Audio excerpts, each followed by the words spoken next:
ঢাকা দিল্লির সম্পর্কে টানাপোড়েনের কারণে ভারতে বাংলাদেশি পর্যটকদের যাতায়াত একেবারেই কমে গেছে। এতে চরম অনিশ্চয়তায় পড়েছে কলকাতার ব্যবসায়ীদের জীবন জীবিকা। শহরের বড় একটি অংশের ব্যবসা বাণিজ্যে কার্যত ধস নেমেছে।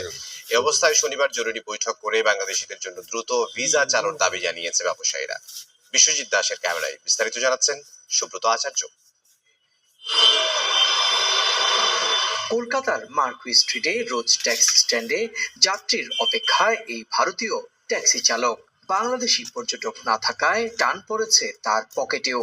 অন্যদিকে জরুরি চিকিৎসা সেবা নেওয়ার জন্য কলকাতায় আসা বাংলাদেশিরাও মনে করেন ভালো সম্পর্ক না থাকলে ক্ষতিগ্রস্ত হবে দুদেশই। বাংলাদেশি দাদা না আসলে না কলকাতা সব ভুকা মরে যাবে। পাশাপাশি দুটো প্রতিবেশী দেশ, একই ভাষা, একই ঐতিহ্য, একই খাবার দাবার, সেখানে এইভাবে আমার মনে হয় স্তব্ধ হয়ে থাকাটা ঠিক না।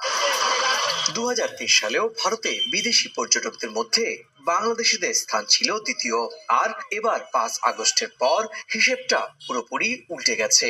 ভিসা না পাওয়ায় কলকাতায় আসছেন না বাংলাদেশিরা, আর তাতেই শহরের বড় একটি অংশের অর্থনীতিতে কার্যত ধস নেমেছে।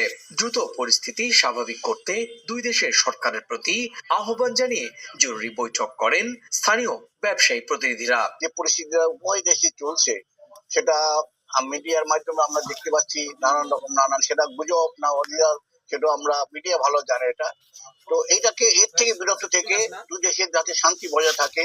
সমস্ত বাংলাদেশি যে খারাপ হয়ে গেল বা তাদের আমরা অচ্ছুত করে দিলাম, ঢুকতে দেবো না, এই মানসিকতাটার পরিবর্তন দরকার। রেস্টুরেন্ট গুলো বাঙালিরা, আমাদের কলকাতার বাঙালিরা একটা অনুষ্ঠানে আসে, বাট বাংলাদেশি তো সবসময় থাকে। স্বাভাবিক সময়ে প্রতিদিন গড়ে বাংলাদেশ থেকে 5 থেকে 6,000 পর্যটক আসতেন কলকাতায়। এখন সংখ্যাটা নেমে এসেছে 2 থেকে 300-তে।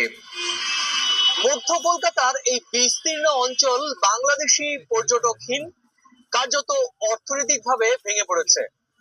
ব্যবসায়ীরা বলছেন এই অবস্থা চলতে থাকলে আগামী জানুয়ারির মধ্যবর্তী সময়ে অনেক ব্যবসা প্রতিষ্ঠানকে তালা ঝোলাতে হবে।